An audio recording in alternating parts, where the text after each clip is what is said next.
Ahí está, esto anuncia que El sonido. estamos, exacto, con el invitado del día de hoy aquí en Onda Verde.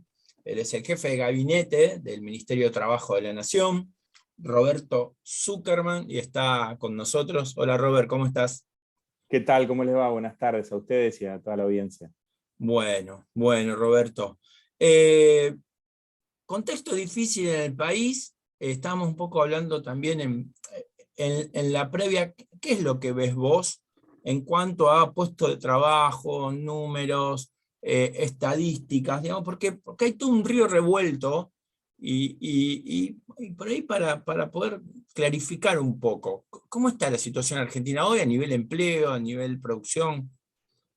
Sí, yo creo, Gustavo, que el contexto hay que ponerlo también marcando un poquito la historia, es decir, los últimos años de la Argentina, porque nosotros hoy estamos teniendo números que son pre-pandemia, o sea, aún mejores que antes que empiece la pandemia, porque si uno compara los números de ahora con los números de diciembre del 2019, es decir, cuando se asumió el gobierno de Alberto Fernández, bueno, en el Gran Rosario hoy estamos teniendo 58.000 puestos de trabajo más que en ese diciembre. Y tenemos que tener presente que, digamos, nosotros antes de la pandemia del COVID tuvimos, esto me hago cargo con lo que digo, ¿no? Una pandemia que fueron medidas de un gobierno que lamentablemente fueron en contra de la economía del país y de los sectores de trabajadores, de los sectores más vulnerables. Entonces, nosotros veníamos con un desempleo que venía cada vez mayor, es decir, yo lo grafico como un tobogán, el empleo venía bajando por un tobogán, vino la pandemia y eso se desplomó. Pero había, digamos, el gobierno nacional puso un colchón en esa caída del tobogán que tenía que ver con la prohibición de despidos y con los ATP.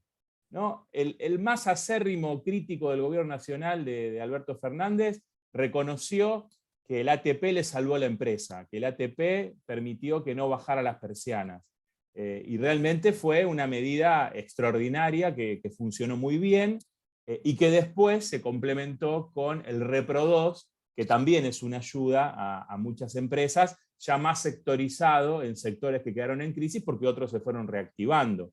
Entonces, digo esto porque en realidad estamos contentos, si se quiere, porque los números van mejorando, pero está claro que tenemos inconvenientes. Por ejemplo, cosas que decíamos recién, una cosa negativa es que el empleo doméstico, el empleo de personas en casas particulares, que generalmente lo hacen mujeres de sectores vulnerables, eso no se recuperó. Eso se perdió en la pandemia y todavía no se recuperó. ¿Y eso es por qué? Y bueno, eso es porque los sectores medios, a los cuales uno pertenece, bueno, no tiene poder adquisitivo para poder pagarle a una persona para que esté en tu casa, para que te cuide los chicos, para que te haga otras tareas domésticas, digamos, ¿no? Entonces, eso obviamente que aspiramos a que se pueda ir recuperando, porque obviamente esto hablaría de otra parte fundamental que es la del poder adquisitivo. Es decir, una cosa es si uno tiene o no tiene trabajo, si tiene trabajo en forma registrada, que es obviamente a lo que todos aspiramos, porque eso permite la protección de las leyes para el trabajador y la trabajadora, permite después un derecho a una jubilación, permite tener obra social y que uno no tenga que ir a un hospital público, permite tener RT, es decir, nosotros siempre queremos trabajo registrado, más y mejor trabajo. Ahora, lo que está claro es que uno de los problemas que hoy tenemos es que la plata no nos alcanza o la plata no nos dura, que la plata se nos va rápido, ¿no? Que se evapora, ¿no? Digo, nos cuesta mucho encontrar, digamos, la posibilidad de otros momentos que la plata nos duraba más, que la plata nos alcanzaba o que la plata podíamos Sí. ahorrar un mango, ¿no? Que podíamos, digo, O rendía de otra manera. exactamente, bueno, y esto no es solamente una cuestión de salarios, es decir, de negociaciones colectivas, de salarios y de paritarias. Eso es una parte. Y esto, porque digo, las paritarias en la Argentina, digamos, vienen con buen ritmo. El problema es los precios. El problema es que después, si nosotros no logramos frenar la inflación, bueno, vamos a estar todo el tiempo corriendo atrás de los precios. Y nosotros lo que necesitamos es, de alguna manera, como se dijo en algún momento en la Argentina, que los salarios crezcan, suban por el ascensor y los precios suban por la escalera. Bueno, a veces parecería como que es al revés, ¿no? Que los salarios van subiendo por la escalera y los precios por el ascensor. Y esto yo creo que requiere de grandes acuerdos. Es decir, esto no es solamente una cuestión de que trabajadores y empresarios se pongan de acuerdo en el salario, sino que los empresarios que son formadores de precios, que tienen monopolios, que tienen oligopolios, que te dicen cuánto va a costar cada cosa, bueno, sean responsables, ¿no? Porque realmente lo que uno ve es que hay cosas que no tienen sentido. Porque una cosa es que vos me digas, bueno, mirá, esto es caro porque tiene muchos insumos importados y como, bueno, el dólar está alto, entonces, bueno, no queda otra que los precios aumenten. Ahora, cuando todo es nacional, cuando todos los insumos son nacionales, cuando nosotros tenemos un país que tiene enorme cantidad de alimentos, bueno, no se justifica que hoy tengamos la harina, la leche, el aceite o verduras o distintas cuestiones básicas a los precios que tenemos. Porque la verdad también, Gustavo, es que si vos me decís que hay otros elementos de la vida que aumentan más, bueno, yo qué sé, las personas que tienen más poder adquisitivo tendrán que hacer un esfuerzo mayor. Lo que a uno más le preocupa es lo que es la canasta familiar, lo que le preocupa es las cosas básicas de la vida, la alimentación, la vestimenta, los chicos en la escuela, digo, esas cosas más básicas, ¿no? Y eso es lo que nosotros también necesitamos. Hay programas que a veces funcionan mejor, hay otros que cuestan más, pero tenemos que ponerle un freno a la inflación y yo creo que es un esfuerzo que tenemos que hacer todos y necesitamos un gran acuerdo político también, de distintos sectores para lograrlo. Roberto, vos hablabas recién del empleo registrado, ¿no? Hoy sale justo un titular que en la ciudad de Rosario el 80% de los empleados, las empleadas de la gastronomía estaban en el trabajo informal. No estaban inscriptas, no estaban registrados.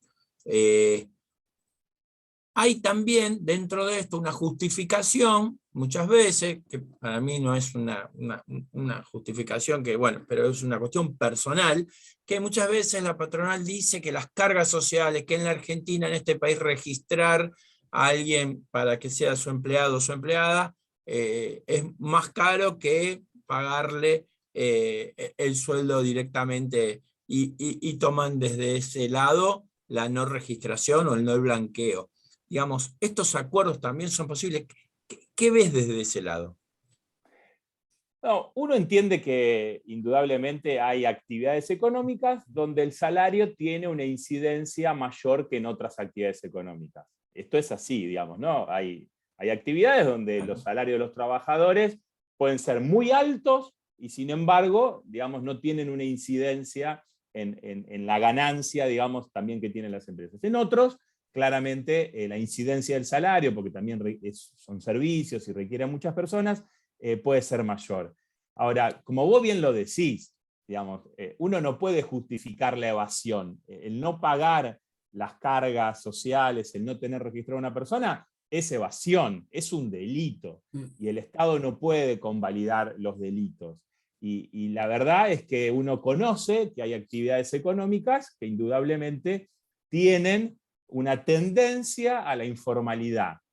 Un rubro como el que vos acabas de nombrar, como es la gastronomía, pero vos fijate las paradojas, ¿no? Porque yo recuerdo, yo fui ministro de Trabajo en el 2020 en la provincia de Santa Fe, y tuvimos momentos de tensión con el sector gastronómico que realmente la pasó horrible, porque tuvo que cerrar sus puertas, porque fue de los que más sufrieron el parate, digamos, de la pandemia. Ahora bien, también tenían dificultades para recibir beneficios del Estado, porque justamente el Estado no le podía pagar salarios a trabajadores que no estaban registrados.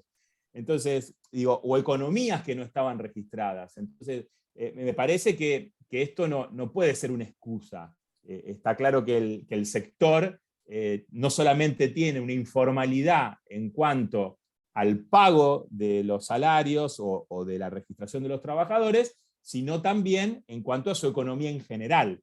Y esto sucede en otras actividades. Es decir, generalmente los que le pagan a sus trabajadores de manera informal, lo que se denomina en negro, es porque tienen toda su economía en negro. Porque en general las personas que tienen su economía registrada le pagan a sus trabajadores de manera registrada. Y por eso yo lo decía antes, fíjate el daño que se produce, porque ese trabajador o trabajadora, si tiene algún problema de salud, termina en el hospital público. Si ese trabajador o trabajadora tiene un accidente de trabajo, termina en el hospital público. Él, su familia, si tiene alguna situación.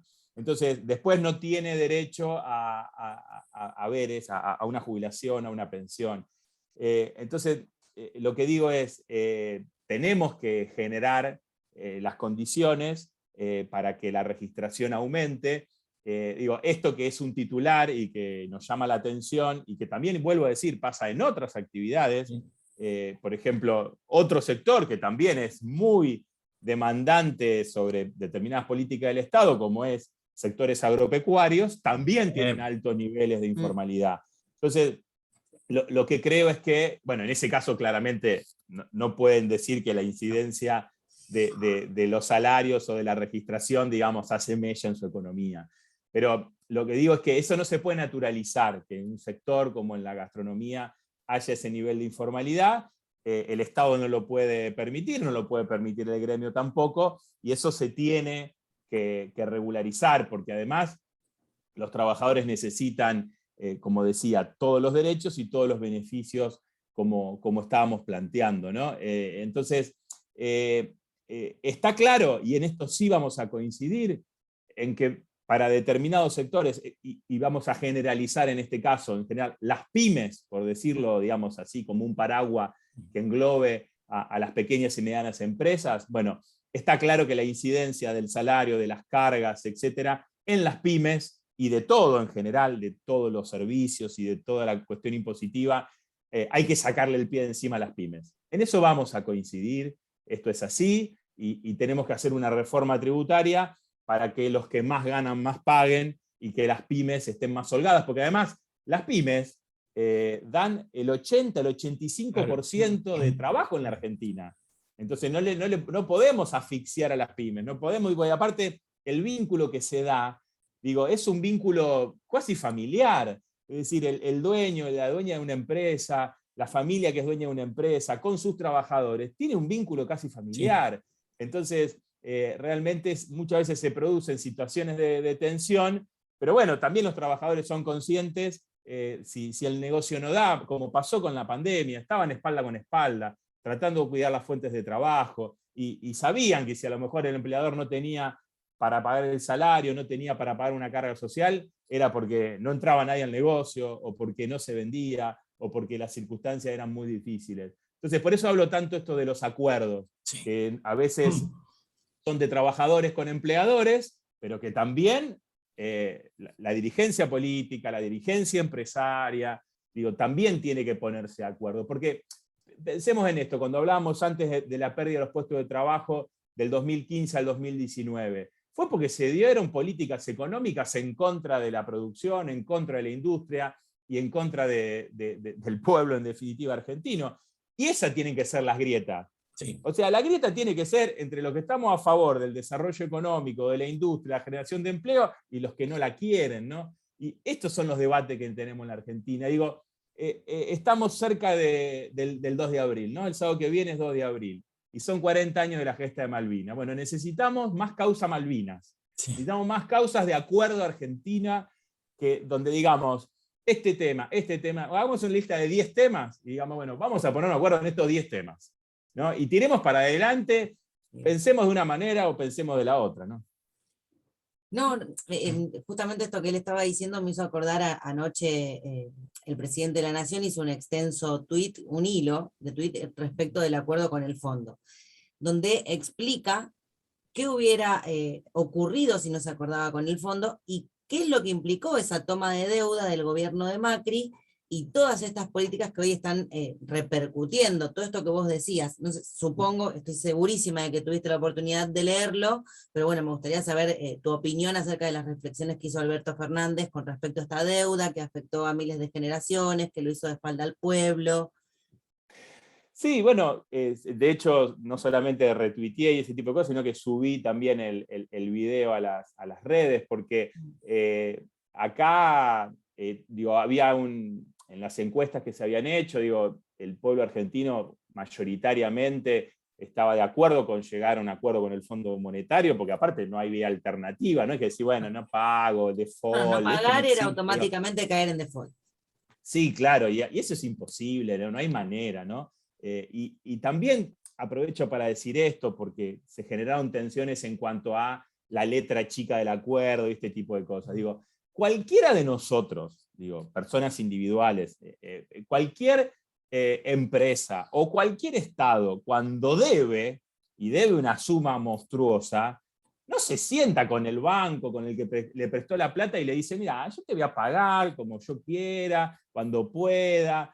Te voy a decir, no, flaco, pará, si el que me debe sos vos, digamos. Entonces, lo que quiero decir es que el acuerdo realmente fue muy beneficioso porque no nos pusieron condiciones en contra del desarrollo del país. Después hay cosas que tenemos que resolver nosotros, porque no le vamos a echar al Fondo Monetario la culpa de todo, porque en definitiva el Fondo Monetario es un banco y te presta y después te exige que le pagues. Entonces, acá lo que no podemos olvidar es que hubo un gobierno, que fue el de Macri, que fue al Fondo Monetario, le dieron el crédito más grande que le dieron en cualquier momento de la historia a cualquier país, y que eso además no significó nada que beneficie al pueblo, porque si yo me decís, mira, tomamos un crédito gigantesco, que nos va a costar pagar, pero lo vamos a pagar porque la Argentina se va a desarrollar, porque con esa plata nosotros No se hicimos... tradujo en obras.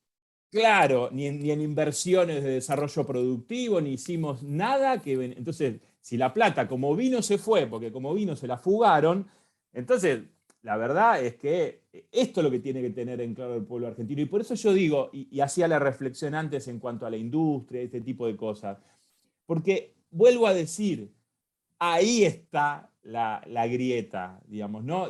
¿Cómo podemos pensar? Pensemos esto, ya de por sí tenemos un mundo que la pandemia adelantó las complicaciones, porque la tecnificación, la ciencia, la tecnología, la robótica, la inteligencia artificial, va generando pérdida de puestos de trabajo en distintas actividades, ¿no? Digo, nosotros hace años atrás veíamos, no sé, una persona como en el cuadro de Bernie hombreando una bolsa en el puerto. Bueno, hoy no vas a ver esa imagen porque hay robots y máquinas y grúas y cosas que lo reemplazan.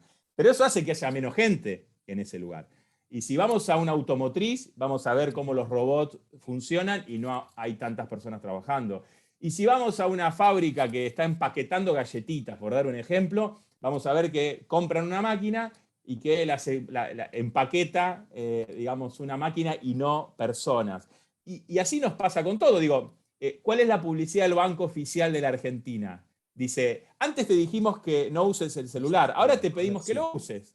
O sea, es no vengas al banco. Sí. O sea, es todo con menos gente trabajando y hay puestos de trabajo que no van a estar más. Entonces, si nosotros no generamos política de desarrollo productivo y pensamos en qué va a trabajar la gente, bueno, es que destruimos la sociedad de consumo, es decir, vamos a tener una sociedad que no va a tener de qué trabajar. Y vos fíjate, cuando uno ve los números, por ejemplo, esta semana con la encuesta permanente de hogares, uno ve que los trabajos que más se recuperaron son los trabajos de mayor capacitación, donde se requieren más habilidades, donde se requiere oficios, donde se requiere poder saber hacer algo. Y entonces es uno de los grandes desafíos que también tenemos, que es capacitar para reconvertir a personas que hacían una tarea y ahora van a tener que hacer otras, o capacitar a los jóvenes para lo que es el mundo del trabajo del siglo XXI. Bueno, entonces digo, si tenemos todas estas complejidades, bueno, tenemos que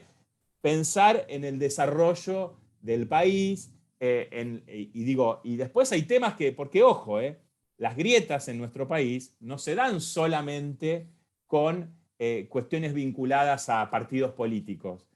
Hay distintos posicionamientos, no tienen que ver con partidos políticos, son transversales a partidos políticos. Doy un ejemplo. Plataforma offshore en Mar del Plata, ¿no? Entonces parecería como que vamos a ir a la Bristol y vamos a tener, digamos, la explotación del petróleo frente a la Bristol. No, está a 400 kilómetros mar adentro de la zona de Mar del Plata.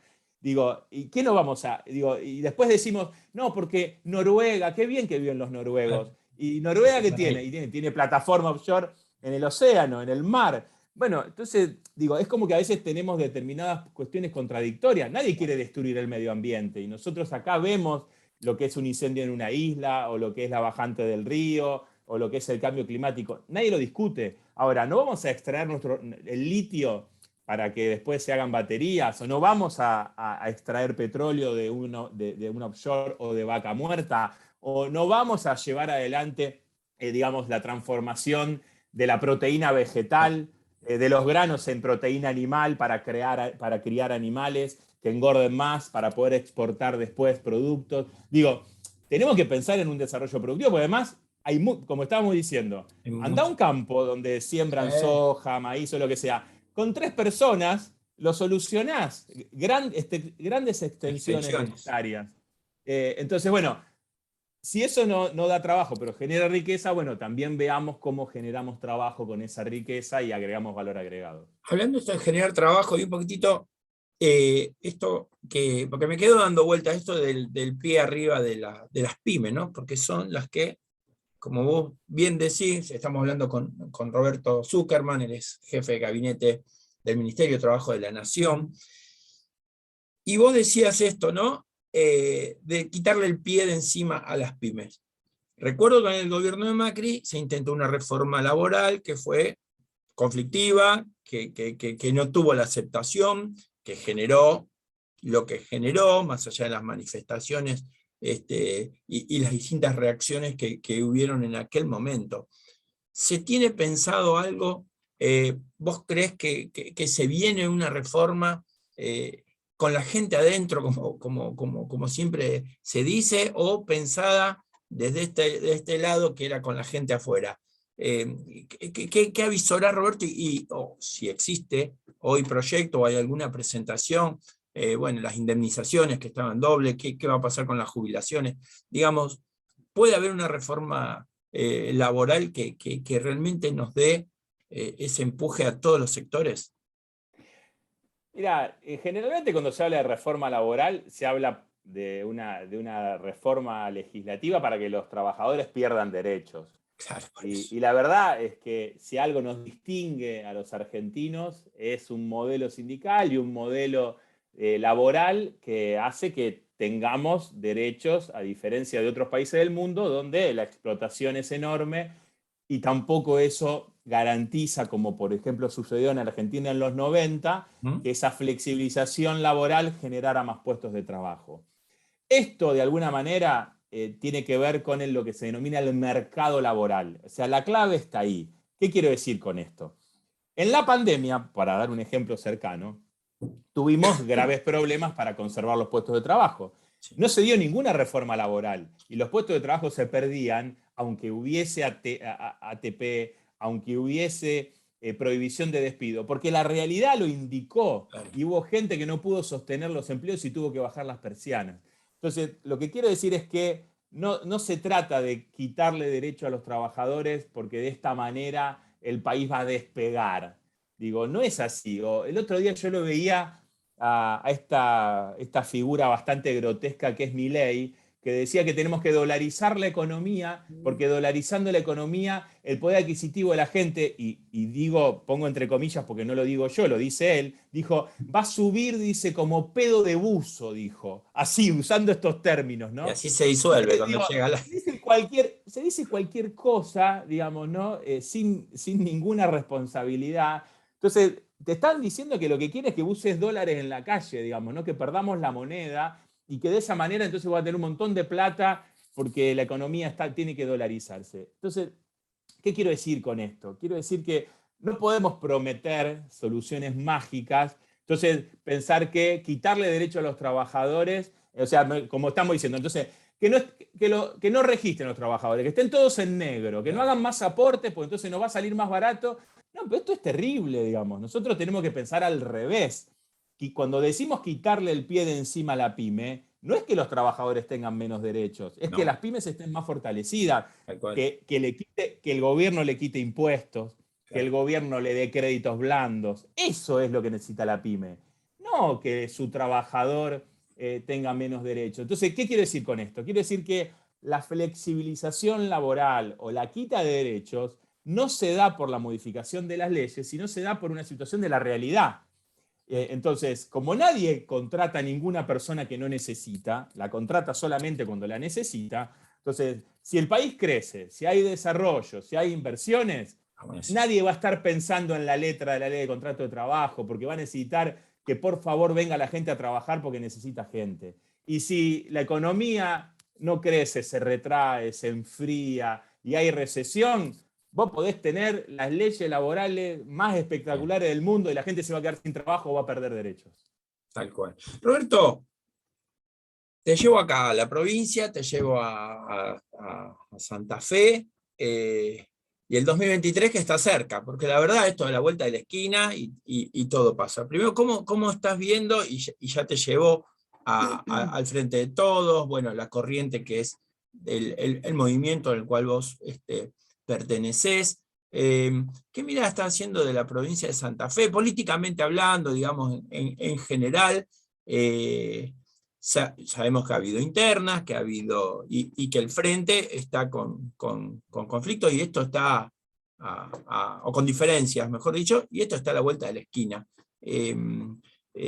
Va a haber, digamos, un nuevo relanzamiento, va a haber nuevas caras, va a haber otra cuestión dentro del frente, se tratarán de limar asperezas. Mira, yo creo que está claro que el peronismo en general, no como partido, sino como movimiento, debe ser un movimiento que tenga una fuerza que aglutine a distintos sectores, ¿no? Es decir, una fuerza centrípeta sería, que vaya juntando y trayendo. Si usamos una fuerza centrífuga, digamos, vamos expulsando todo el tiempo y se van para afuera y se van y se van y se van. Entonces nosotros tenemos, el peronismo nació como un movimiento donde sectores anarquistas, socialistas, radicales, o sectores más de la democracia cristiana, distintos sectores fueron al peronismo porque entendían que el peronismo generaba como una síntesis. Bueno, eso es lo que tenemos que hacer a nivel nacional y eso es lo que tenemos que hacer a nivel provincial. Entonces, cualquiera que tenga una estrategia que signifique que no podamos tener matices, que no podamos opinar distinto, que no podamos tener distintas visiones sobre las cosas y que podamos tener una mesa donde podamos discutir y que estemos conspirando para que eso no salga, digamos, que el gobierno no funcione bien. Insisto, tanto a nivel nacional como a nivel provincial, esto no es sano. Ahora, esto es un poco también una cuestión como de arriba para abajo y de abajo para arriba. Es decir, si hay alguien que no quiere que cada sector se exprese, si no podemos trabajar todos juntos, bueno, el destino no va a ser bueno ni para el gobierno, ni para el futuro político, digamos, de lo que, vuelvo a decir, digo el peronismo como el partido más grande de todo un frente, donde hay otros partidos que no son el peronismo. Y nosotros tenemos que llegar a eso, por eso digo, ¿qué tenemos que hacer nosotros? Bueno, acumular a distintos sectores que se puedan expresar y que puedan participar y que puedan marcar sus diferencias, porque vos fíjate una cosa, ¿no?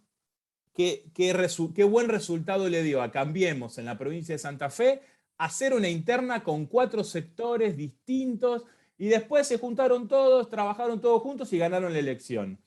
Entonces, ¿cómo puede ser que algunos vean las internas como una oportunidad para acumular a distintos sectores y después ponerse de acuerdo y trabajar todos juntos, y que otro sector diga, no, lo peor que nos puede pasar es una interna, tenemos que pensar todo lo mismo, tenemos que hacer una lista única? Yo no comparto eso, de hecho, tengo mi experiencia personal, vos que me hablás del 2023, yo te digo, el 2019 yo fui candidato único a intendente en la ciudad de Rosario, fui a buscar a distintos rivales para hacer una interna, porque yo quería que haya más candidatos a intendente y que haya una competencia y que se pueda juntar a más personas. Bueno, lamentablemente no conseguí esa posibilidad, fui el candidato único, ¿no? Porque a algunos se les encanta ser candidato único. Sí, Bueno, a mí no.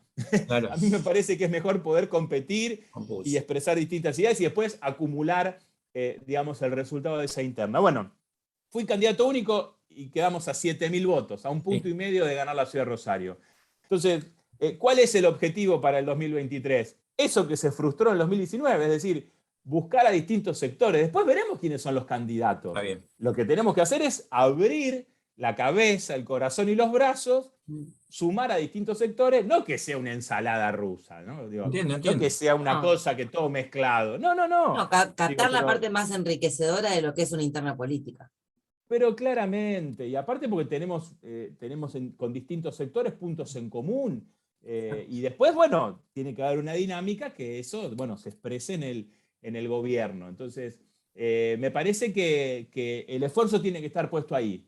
Porque además, a veces no nos damos cuenta que las discusiones que se dan a nivel político están muy alejadas de lo que le pasa a la ciudadanía. Entonces, cada uno tiene que hacer lo que le corresponde de acuerdo al lugar donde está. Claro. Que el legislador trabaje de legislador, que uno que está en una función ejecutiva trabaje en la función que tiene que trabajar. Entonces, yo amo a Rosario, digo, también he recorrido la provincia, es una provincia maravillosa, pero ahora tengo una función nacional.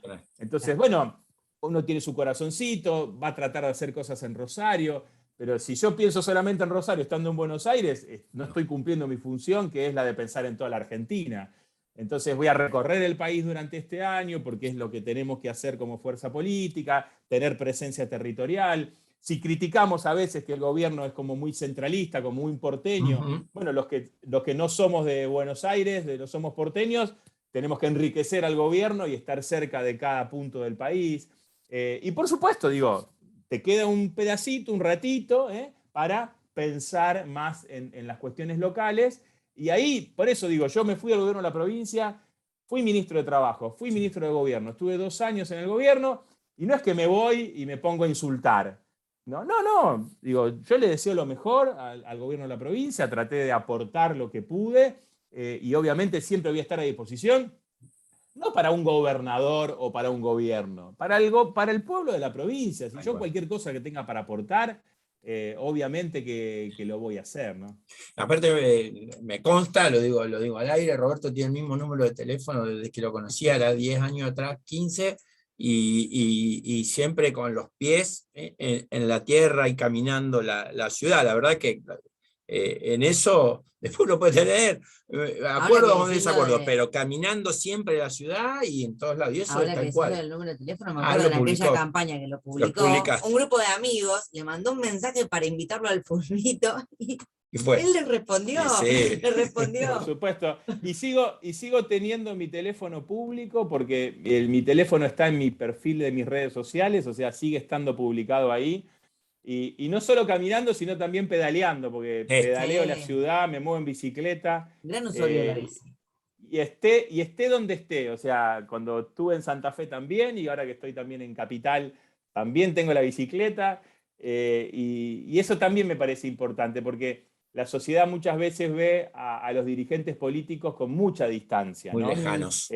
Muy lejanos, y bueno, a mí me parece que uno tiene que justamente hacer todo lo contrario, tiene que estar cerca, tienen que poder ver, tienen que poder tocar, tienen que poder reclamar, porque somos servidores públicos, entonces los cargos son cargos. Así, exactamente. Roberto, para terminar y agradeciéndote el tiempo, fue el 24 de marzo, acá habíamos hecho un poco un comentario que todavía hay algún sector de la sociedad que hoy reivindica todavía el golpe militar y demás, pero también el gran porcentaje de población que reivindica cada 24 de marzo y cada día la democracia y los derechos que nunca debieron haber sido cercenados. ¿Qué pensás este 24 que estuviste en la calle, más de 90.000 personas en la ciudad de Rosario, manifestaciones en todo el país? ¿Qué análisis haces pasado este día? No, bueno, por supuesto que fue muy emocionante, ¿no? Hacía 2 años que no podíamos marchar y poder estar en la calle, impresionante la cantidad de personas que había. el hecho de también poder ir con la familia, digamos, ¿no? Sí. Esto de que también no es solamente una cosa de uno, sino que los hijos también lo toman y que esto justamente lo que uno plantea de la memoria, ¿no? Que no pasen las generaciones, ahora tenemos 46 años del golpe, y que entonces, digamos, las nuevas generaciones no sepan lo que pasó, como con otras situaciones que sucedieron en la historia de la humanidad. A mí además me toca, como profesor de Derecho Constitucional y Derecho Humano, hablar de esto en la facultad, ¿no? Y a uno le parece a veces como diciendo, pero todavía tenemos que estar explicando la diferencia entre una dictadura y una democracia, explicar la diferencia entre una ley que se sanciona en el Congreso, votado por nosotros, a cuando un dictador escribía, digamos, y decía, bueno, esta es la ley, digo, y lo que tiene que ver con la libertad que te garantiza la democracia, con lo que tiene que ver justamente con matarte o torturarte por no pensar de una determinada manera. Entonces, bueno, me parece que lo importante es eso, ¿no? El trasvasamiento, el poder transmitirle a las distintas generaciones para que ese nunca más, digamos, se pueda concretar. Y creo que además, digamos, sobre todo los que tenemos funciones públicas, los que nos presentamos a elecciones, también tenemos un enorme desafío, porque a veces no es solamente una dictadura, a veces son pensamientos extremos, como yo comentaba hace un rato con algunos referentes que se están viendo, donde realmente el nivel de descalificación y de barbaridades que se plantean en torno a la democracia, en torno a un sistema político, son enormes, ¿no? Entonces me parece que nosotros tenemos una responsabilidad, porque nosotros no podemos hablar de la democracia como si fuera una muletilla. La democracia tiene que ser el sistema que nos permita vivir mejor, que nos permita vivir en paz. Entonces, tenemos grandes responsabilidades, ¿no? Roberto, te agradecemos el tiempo. Bueno, nos gusta charlar y distendernos los sábados y tocar temas distintos con los invitados. Bueno, vos has venido en varias oportunidades, así que siempre agradecido por tu generosidad y tu tiempo, y bueno, y estas charlas lindas que se dan. No, por favor, al contrario, agradecido soy yo porque la verdad que tener este tiempo como ustedes me han dado para poder expresarme no es común, ¿no? Siempre uno anda corriendo, anda volando con las notas y cosas muy puntuales, así que uno valora enormemente esta posibilidad de expresarse. Bueno, un abrazo grande. Y la última No, que por te favor. hice, la última nota que te hice, cumplía 18 Tomás. Vos fíjate qué casualidad, hoy, mañana cumple 20. Así que Mañana cumple 20, hay que así jugarlo a es. la quiniela, le Así meto. que sigue pasando el tiempo. Qué El lindo tiempo el no para. No, el tiempo no Besos para. a la familia. Abrazo grande. Bueno, gracias. Muchas Nos gracias. vemos. Así pasaba Roberto Zuckerman por Onda Verde.